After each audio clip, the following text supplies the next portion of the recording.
Bom dia a todos. Primeiramente, jamais imaginei em 2002, quando eu comecei a trabalhar e dar palestras nessa área, que um dia eu consegui ver um auditório deste tamanho lotado para falar sobre segurança. Na época a gente abria a porta e chamava as pessoas da rua, não entravam dois, né? Hoje, em 2018, a gente está com um auditório num momento extremamente importante para todos, onde a gente deveria estar trabalhando, produzindo, né? Nós estamos aqui debatendo sobre segurança. Então, primeiramente, para mim, é até chocante ver isso. Queria parabenizar a todos que organizaram este evento. Quando me convidaram para falar sobre esse tema, eu disse o seguinte: eu preciso simplesmente passar, num curto espaço de tempo, qual é a minha visão.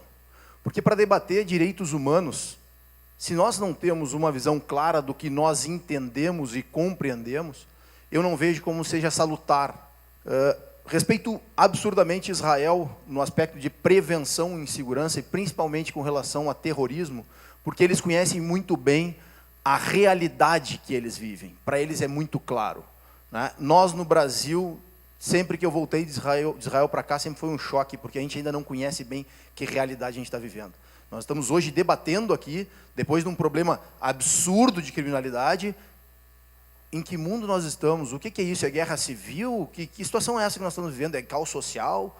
Né? Então, eu escrevi um livro chamado Caos Social, a Violenta Realidade Brasileira, aonde, em 2006, ele é a contracapa do meu livro, eu escrevi sobre o caos social. Tudo que está se debatendo hoje aqui, como novidade, 2018.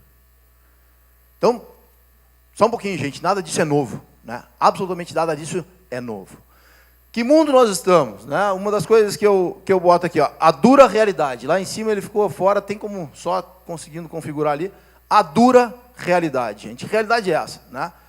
Estudo mostra que custo de violência no Brasil chega a 5,4% do PIB. Bacalhef, tu está desatualizado, isso aí é 2014. 2015, custo do Brasil com a violência alcançam 8% do PIB, um ano depois. Gente, o que é isso aqui? Esse número, para mim, é aberrador. Latrocínio. No Brasil, quando se fala de homicídio, beleza. Quem é que sofre o homicídio? Pessoas que têm desavença, problemas com tráfico de drogas, problemas de familiares, né, problemas conjugais, isso gera homicídio. Agora, latrocínio gera para qualquer cidadão que põe o pé na rua para poder ir para o trabalho. Que põe o pé na rua para poder ir buscar o filho na escola. Como nós tivemos aquele caso daquela senhora que estava parada à frente da escola e foi alvejada, faleceu, e o que se diz? Mas ela não podia estar dentro do carro. Hã? Ela não tem o direito de permanecer dentro do carro? Essa é a realidade que a gente está vivendo?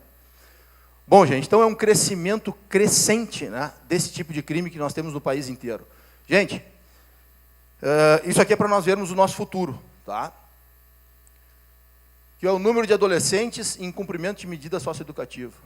Nós subimos de 4.250 em 96 para 24.680, é o último número atualizado que nós temos, em 2014. E continua crescendo. Qual é o futuro da criminalidade que a gente tem? Simples, olha para o gráfico e vê. Porque esse menor infrator, infelizmente, pelas condições que a gente tem no nosso país, a gente não consegue mudar ele de infrator, né? Ele só passa a ser um maior infrator. Violência urbana. Homicídios no Brasil superam o número de países em guerra, gente. As 50 cidades mais violentas do mundo, 17 estão no Brasil. 34% das cidades mais violentas do mundo estão no Brasil. Dentre elas, orgulho nosso, né? Nós gaúchos aqui adoramos ser os melhores, né? Então, Porto Alegre está dentro das 17. Né? Infelizmente, né, gente? Então, isso é uma pesquisa muito interessante. Datafolha, 1 em cada 5 brasileiros foi vítima de violência. Brasil tem mais foragidos da justiça do que vagas em presídios. Então, a gente está falando de presídio, e o problema que nós temos é que falta espaço para os que tem que estar preso. Nós não temos mais aonde colocar, e esse pessoal está na rua. E aí a gente cobra da polícia. por que vocês não fazem o trabalho de vocês? A polícia faz. Ela prende. O problema é que não mantém eles presos. Aqui nós temos as prisões no mundo. O Brasil hoje, em número de presos, é o terceiro país do mundo. Estados Unidos é o primeiro, com 2.145.000 presos. E eu fico abismado quando eu vejo comparativos que nós estamos bem em questão de presídios, que nós não temos que prender mais. Porque nos Estados Unidos, eles têm 2.145.000 e não solucionaram o problema da criminalidade. Continua tendo criminalidade nos Estados Unidos. Então não tem que aumentar a questão prisional no Brasil. Será, gente? Quanto que nós temos de crime nos Estados Unidos? Eu fui para lá agora em fevereiro. Caminhei tranquilo nas ruas, não tive nenhum problema, não vi ninguém ser assaltado na minha frente. E eles têm esse volume de pessoas presas. Nós aqui não podemos botar o pé na rua, mas também não pode prender mais. Mantém do jeito que está, que é melhor. Um minuto. Vou um pouquinho mais, tá? Vou roubar um pouquinho. Professora é agredida por aluna e duas irmãs em escola, né, gente? O que é isso? Né? Falência das instituições. Hoje ninguém mais nesse país é respeitado, gente. Nós temos as instituições completamente falidas. Ninguém mais respeita a polícia, ninguém mais respeita o professor, ninguém mais respeita o pai e a mãe. Quando eu vejo pai e mãe apanhando na cara, para mim aquilo ali é o limite, gente. E a gente permitiu isso. Né? Então, nós temos uma brincadeira aqui, em 1969, era o pai, a mãe, a diretora cobrando do aluno que notas são essas. Em 2009, é todo mundo cobrando da professora que notas são essas. Né? Então, nós temos uma questão hoje, a menina vê o pai estacionar o carro na rua e fica com vergonha porque ele estaciona em fila dupla. E o menino diz para ela, procure educar melhor eles. Né? Então, essa é a inversão. Não faz bem para o país o Lula preso, diz Marcos Valério, operador do Mensalão. Notícia de hoje e de manhã. Quem é o Marcos Valério? O que ele está fazendo? Aonde ele está? E ele é referência nesse país, gente. Educação não se terceiriza. Ensino se terceiriza. E hoje a gente quer jogar para a escola educar os nossos filhos. Né? Cortella fala bastante disso. O individualismo. Né? Hoje nós estamos cada vez mais olhando o nosso próprio umbigo e azar do que acontece lá fora. E nós chegamos em 2018 vendo que isso não tem mais forma. A gente vai ter que se unir.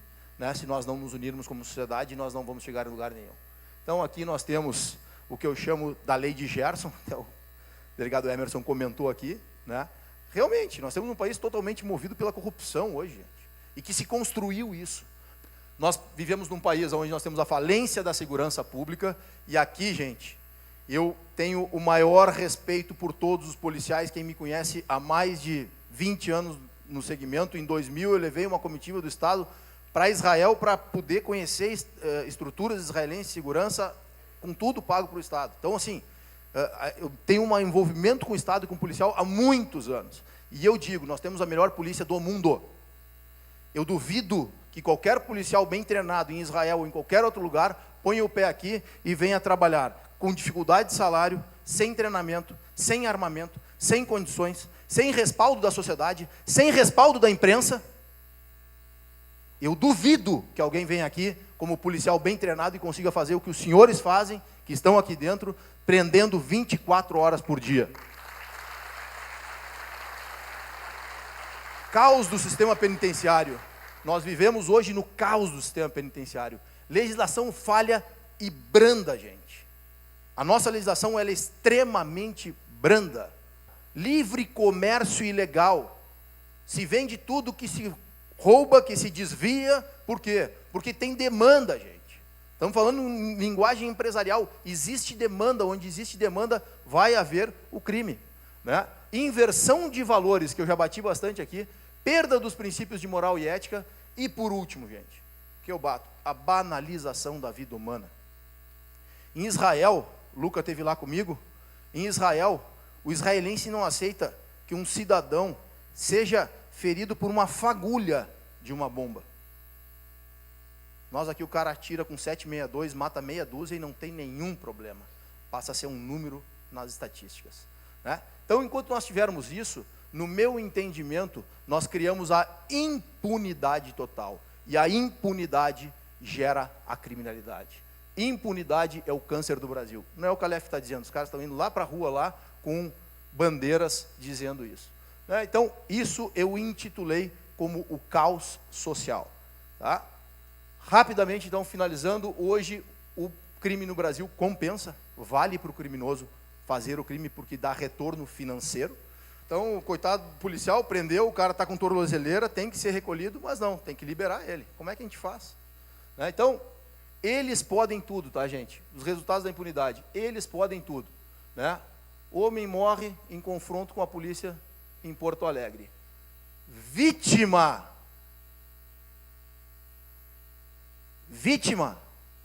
O cara estava confrontando com a polícia e ele é intitulado como vítima. Eu não consigo entender isso, me desculpem. Eles não podem nada. É o que o policial estava fazendo ali. Ele estava prendendo um cidadão que estava cometendo um delito com tornozeleira e ele não pode nem levar o cidadão para ser preso. Bom, gente, o que acontece? Esse rapaz se joga no chão, faz um teatro absurdo, como se o policial estivesse batendo nele, o policial não encostou nele.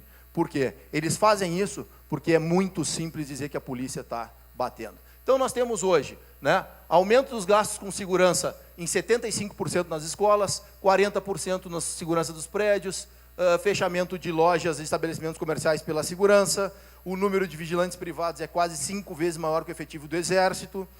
Então, gente, chegou o fundo do poço. Não tem mais escapatória. E eu parabenizo o Leonardo, parabenizo o Cláudio, parabenizo todos que se moveram nessa causa, porque há muito tempo eu venho falando isso e eu sempre ouço uma coisa: Calef, eu pago o imposto, quem tem que me dar é o Estado. E eu já venho dizendo para muito tempo que, gente, essa realidade não existe mais. Ou a gente soma esforços, ou a gente não vai chegar a lugar nenhum. Então, é isso aqui. Vamos ter que somar os esforços para chegar em algum lugar.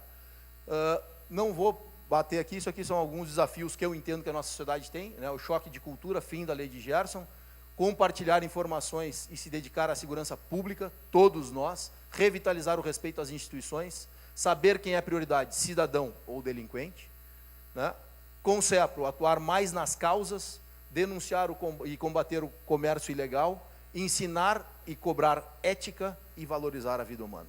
Esses são os pequenos desafios que nós temos aí pela frente. É difícil, complexo, mas é a realidade. Nosso Brasil está meio amassado, gente.